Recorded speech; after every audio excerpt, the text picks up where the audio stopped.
In a polarized, uncertain, dramatically changing world, there's not much that all of us can agree on except this, that the world is in a state of churn, and with it, India's foreign policy and strategic interests have to adapt. I'm Barkha Dutt. You're with the Mojo Story.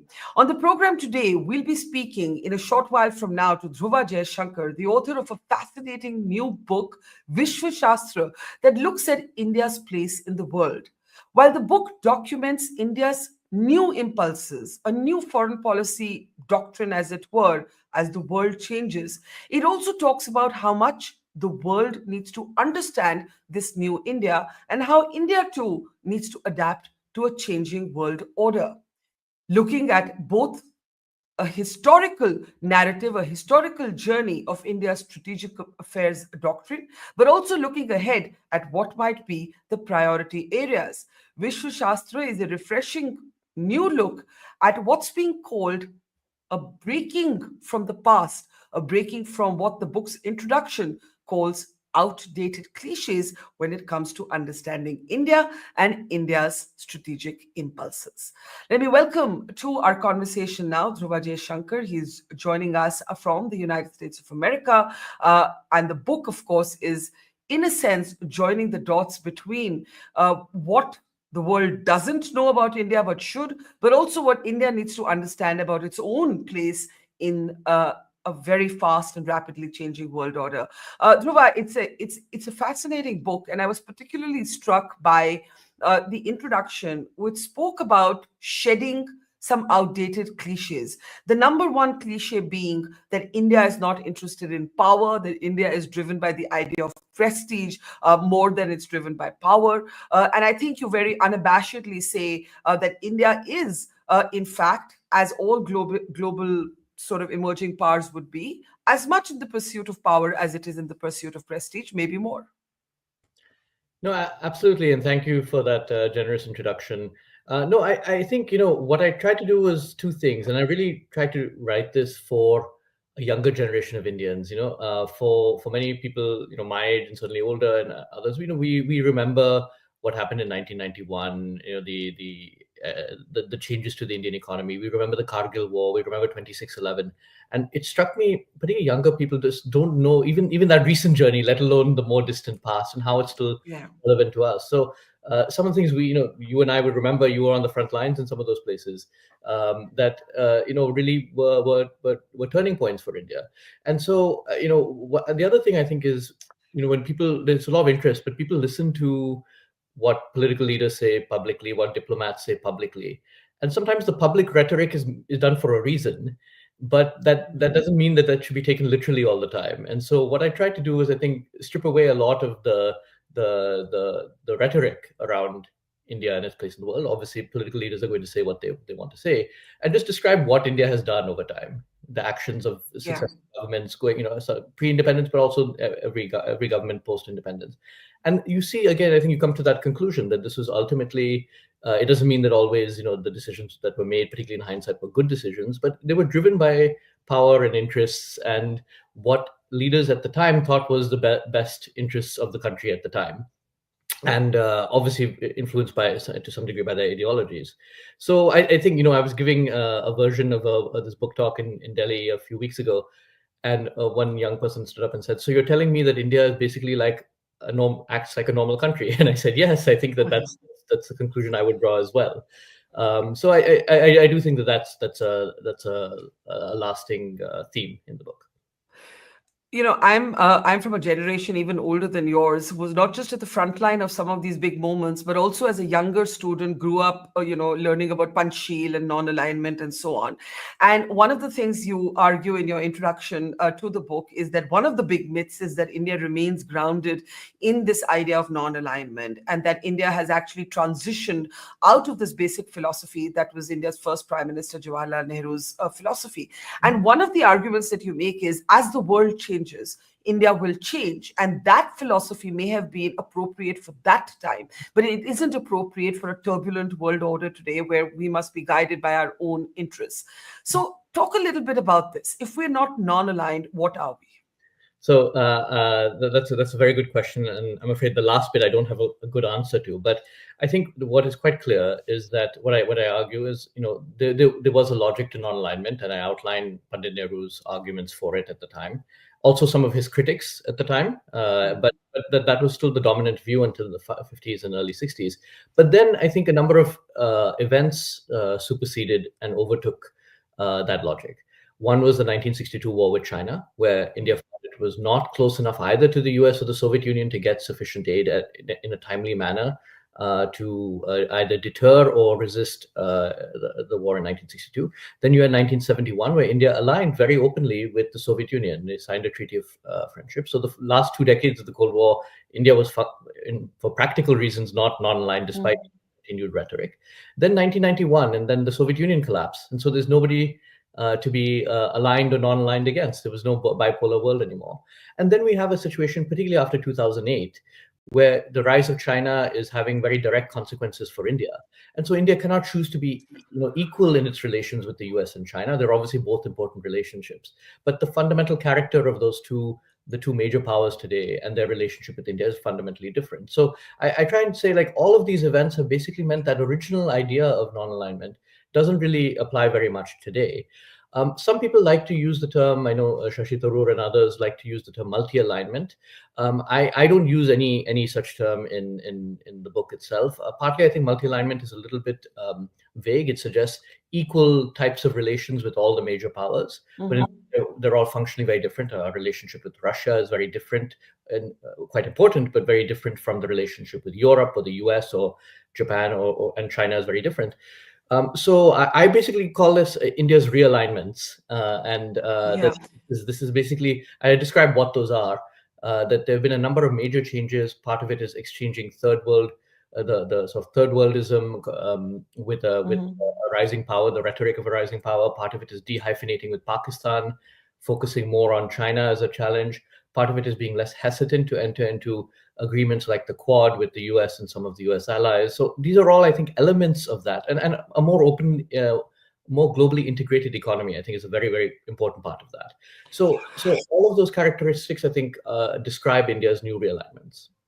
And actually, it's important to say that in the technical sense of the word alliance, I doubt those stranger things have happened and anything can happen. India has never agreed to be an ally of any country, right? No. We've never, and that doesn't seem to necessarily be changing in the near future. No, I don't expect it. Although even that, I think, is a bit more complicated, right? I mean, so not an alliance in the sense that, say, the US thinks about an alliance, which is a mutual defense obligations. Nobody's expecting anything like that, basing agreements, joint commands. But we did have agreements with the Soviet Union that were not quite an alliance in that sense, but it was a very close defense relationship. We've also had some of our smaller partners, and they feature very prominently in the book as well.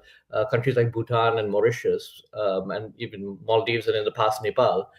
India had arrangements that many would construe in practical terms as alliances. So I think even that is a bit more complicated. Yeah. Like they say, relationship status, it's complicated. My shorthand, non-strategic language for it is that India is not promising monogamous love to anybody. It's going to be guided purely by transactional self-interest, and why not? Here's the question about China. Your book describes China to be the dominant factor in how India is going to shape its foreign policy in the years to come, at least in the near to immediate future. This is a very paradoxical relationship to understand, because at one point before Galwan, it was described as a relationship where where no bullets were fired, even though the border was in dispute. Then Galwan changes that. We go into eyeball to eyeball sort of confrontation between our troops, and then we have a rapprochement that certainly isn't a de-escalation, but it is perhaps the beginning of some sort of disengagement, though there is still concern about whether India can trust China. Why do you call China the dominant factor in India's foreign policy? So I think so. Three big reasons. One is when you have a global power rising at your doorstep, it is going to define your strategic circumstances in some major ways. And this has happened. India and China did not have a direct border until 1950-51. when China annexed Tibet, these called PRC, People's Republic of China annexed Tibet. So I think, but their rise has been so significant, economic rise particularly, that it's going to have direct consequences for India. So I think that's one thing that is fundamentally different from a lot of the US and Soviet Union rose, and other major powers rose far away from India. China is right there. Second is, I think if you look back, it's not just Galwan, although I think that obviously played a role. I started writing this book much before Galwan and had similar conclusions even then. And it was, I think if you go back to, again, the run up to 1962, I devote quite a lot of time as to what happened when, what changed between India recognizing the PRC and working very constructively with China in 1954 to war in 1962. But then also we had incidents after 1967. There was a clash in Sikkim in 1987, late 1980s to early 1990s, in some of the Rongchu in Arunachal Pradesh. There were tensions there. And then you had this cooling off period starting between around 1992, roughly, Rajiv Gandhi's visit in 89, actually, to 2013 or so. And then we had a series after 2013 of standoffs, fortunately not fatal in the first few cases, but then unfortunately in 2020 we had that. So it's a recurring problem, is what I'm saying. It's not a new problem that suddenly arose, although the gravity of it has increased. The third reason, I think, is if you look at India's relations with almost every other country and region, and almost every other issue in its foreign policy, China plays a major role today. In some, China's actions and behavior shaped India's relations. So if you look at India's relations with Russia, today Russia and China have an extremely close partnership, and India's engagement with Russia is now informed very significantly by that. Pakistan, the China-Pakistan relationship, is one of the few countries that transfer nuclear technology to another country, quite openly, in fact, because of a shared concern about India. If you look at India's engagement with Africa or the smaller South Asian countries, Bangladesh, Sri Lanka, Nepal, India's Southeast Asia engagement, India-US relations, even to some degree Europe as well. Each one of these relationships is defined in some way by China's own engagement with these regions and its own approach. And secondly, I think it's that every issue set, so our trade policy today, our technology policy, defense procurement, all of that is now informed significantly by actions taken or not taken in Beijing. So for all these reasons, I mean, I think, China remains the most significant factor in India's engagement with the world, at least, and will be for the foreseeable future unless something dramatically changes. The phrase you use is China's territorial revisionism, and I think that's accurate, and it isn't episodic. It didn't begin and it's not going to end with Galwan. But while India and Pakistan may have been dehyphenated finally in the global order, Pakistan and China, I find tougher to dehyphenate. And, you talk about the transfer of nuclear technology by China to Pakistan. Pakistan, for many concerned Indians, is almost like a vassal state of the Chinese. China has repeatedly blocked, as you well know, sanctions, UN sanctions against terror groups like the Jamaat ad-Dawa. Now, in the midst of all this, how do we not see China as India's biggest adversary? You call it the most dominant factor. I see China as India's biggest adversary because what's the partnership possibility here? No, so one, on the positive side of the ledger, I know many people are hoping, particularly after the disengagement on the border that was announced, and that's a welcome disengagement in many ways, but are hoping for a reversion to a more normal economic and social and political engagement with China. But again, many countries are, not just India, are dealing with what are the consequences of that. So we're seeing massive dumping on the economic side. We still see non-tariff barriers to Indian companies in China. We have a very skewed trade relationship with them. They are not just on Pakistan, they're blocking India at the Nuclear Suppliers Group and at the UN Security Council. So if you take a lot of the issue sets, it's very hard to say what does a positive, constructive relationship look like. There have been some tentative steps recently, for example, the resumption of the Kailash Mansarovar Yatra, for example. But even at a better time, and this is pre-Galwan, when there was a thaw, there was the Wuhan summit, Prime Minister Modi went to China, the President Xi Jinping came to India, to Mahabalipuram a little while later. And even there, if you look at what the practical outcomes were, it was very modest. It was pharmaceutical exports increased slightly, some agricultural goods, they stopped barriers on Indian exports, but it was very, very small. And so even going forward, it's, as you said, it is a very adversarial relationship in many ways. But where is the constructive aspect of that relationship? And then when it comes to Pakistan, I think we have seen that relationship get deeper. It used to be a military to military relationship primarily, but we've seen it become more economic with the China-Pakistan economic corridor. Now, two things. One is there have obviously been some difficulties there. China is finding that they lent quite a lot to Pakistan, and barring a few sectors, Pakistan is not able to return those payments in a timely manner. Part of it has to do with lack of domestic economic reform in Pakistan, particularly in like the power sector. But the other problem, I think, is the safety of Chinese nationals in Pakistan. And we've had a number of incidents recently where Chinese citizens have been attacked.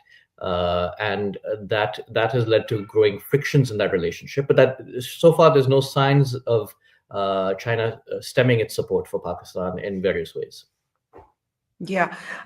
Even on the economic front, right, despite the fact that, India has remained one of the top two trading partners when it comes to China, the complete domination of Chinese goods in the Indian market. I mean, there are people who see that as a new kind of imperialism, if you will, a kind of economic imperialism that isn't in India's interest. There's been a lot of debate around the RCEP and so on. How do you see that argument?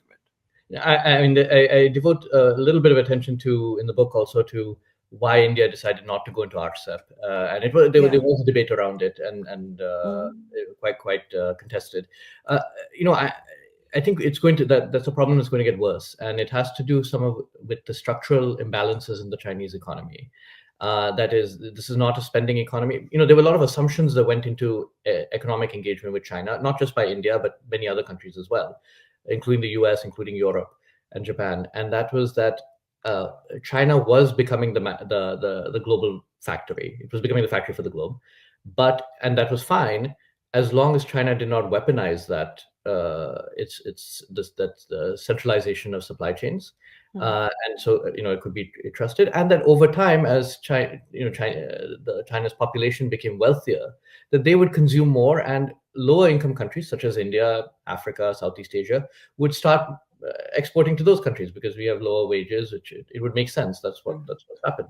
But that has not happened, and the reality is those expectations have not come to pass. And now we have a stage where you have a significant overcapacity in the Chinese economy, not across the board, but in many key sectors. And because there is not sufficient domestic consumption, the only escape valve for this, if China is to sustain any growth, is to export, and often export at below market prices, or using practices that are certainly undermine employment and manufacturing in other countries. So I think we're going to see massive dumping. Where Europe is now confronting this in the electric vehicle market very specifically because it's an issue that is sensitive to their domestic economy. But we're going to see this happen more and more in high technology sectors and low technology sectors, everything from frying pans to semiconductors. To solar panels. And so this is going to suppress, in some ways, India's own ambitions for manufacturing, for employment. It is becoming a political issue with underemployment in India. So I think this is a problem that's going to get worse unless there's some very radical changes to Chinese economy, which they are so far completely unwilling to countenance. Yeah. So it's going to. All of this is to say this is going to get worse, not better. Yeah. And when you talk about Pakistan, you say compel Pakistan, engage Afghanistan. Now, and as you yourself acknowledge, this is easier said than done. So we've had some sort of mid-level, I would say, engagement with Pakistan, but literally nothing. And the sort of frozen nature of the relationship effectively continues. There is no bilateral revival or even repair. That said, it's always been complicated to engage Afghanistan because Pakistan's playing in that same backyard. And how does one compel Pakistan, engage Afghanistan? And I think you acknowledge that when the Taliban returns to Afghanistan, it is at least temporarily a setback for India. India takes its time to re-engage the Taliban. Yeah, although I think that's happened much faster than many, myself included, would have expected. Hmm. There are some, you would remember a few years ago, Ashraf Ghani, when he became president of Afghanistan, the first thing he did was make an outreach to Pakistan, and Hmm. he struck a deal with the ISI, which was basically, on some issues, and then after about 6 months to a year, that agreement fell apart, and he suddenly went completely turned around, embraced, I think physically also embraced Prime Minister Modi, and then Hmm. suddenly there was a lot happening. So I think there's some very structural differences between Afghanistan and Pakistan. Some of it having to do with the Durand Line, some of it having to do with the Pashtun question in Pakistan as well, that have played out now. It did not play out so much in the 1990s when the Taliban was in power previously, but certainly after that has periodically after 2001, and it has continued even after the Taliban takeover of Hmm. Afghanistan in 2021. So we're in this very sort of strange situation where I think when Kabul fell, the general view, and this was not an incorrect view, was that India was perhaps the most adversely affected by that. Uh, Hmm. Taliban, Hmm. that we may be back to the 1990s. We all remember Kandahar and IC-814 hijacking in 1999. That we're going to go back to a really bad phase. And yet, what has happened is there's been a sudden turnabout. And in fact, I think a combination of Indian technical assistance, Indian grain, food aid, and earthquake relief have meant that India actually enjoys a sort of more constructive relationship with the Taliban today than I think perhaps any time in history. And some of it, again, has to do with these very structural differences that have emerged in Khyber Pakhtunkhwa between Pakistan and Afghanistan along the Durand Line. So again, I think it's possible. It looks possible to engage. I think the Joint Secretary, Additional Secretary in charge of Pakistan, Afghanistan, he went to Afghanistan recently, has met with the leadership there. So I Yeah. think it's possible to continue that engagement with Afghanistan despite the takeover, which is something, to be honest, I certainly did not expect a few years ago. I want to end by talking about India and the United States, which and how we understand or navigate that relationship. Just before Donald Trump won the election, the relationship seemed to be in some, I would say, mild state of friction over the Khalistani Gurpatwan Pannu, with the U.S. court actually talking about prosecuting Indian nationals and India setting up an inquiry commission of its own. But when you juxtapose that with what's happening with Canada, Mhm. and you think of the fact that with Canada, relations have of course nosedived, but the Canadians have cited alleged intelligence from the Americans as part of the Five Eyes group. The shorthand version in India is, oh, these Americans, they can't be trusted. There is still that narrative in India. Is America playing a double game? Will it be better? Will it be different after Trump? What do you think? So I think a few things. One, the starting premise is I think we both in India and the US severely underestimate how important the other country is for each other. You can Hmm. give the numbers. How many 5 million Indian and Indian origin people in the US, the Yeah. trade figures, or the defense exercises. You can give the numbers, but all of that underplays how important it is because the fact is today the US would have the US scientific and research capability would be zero if there were not Indians coming to the US. I Yeah. mean, and equally, employment in India would take such a massive hit, particularly high value, if we did not have US investment and US cooperation with US companies. So I Hmm. think the numbers are significant, and you can point to them, but they severely underestimate how important these two countries are for each other. And I still would say, despite the frictions, and I'll get into the frictions in a second, the relationship is 90%, 85% positive. That Hmm. when the two leaders from the two countries get together and they discuss a bunch of things, almost all of it is, well, no, 80, 85, 90% is a constructive agenda. Now we do have this 10%, 15% differences, and those differences may not fully ever go away. I think that's a reality. Every country has it. We've sometimes had more, sometimes less. Hmm.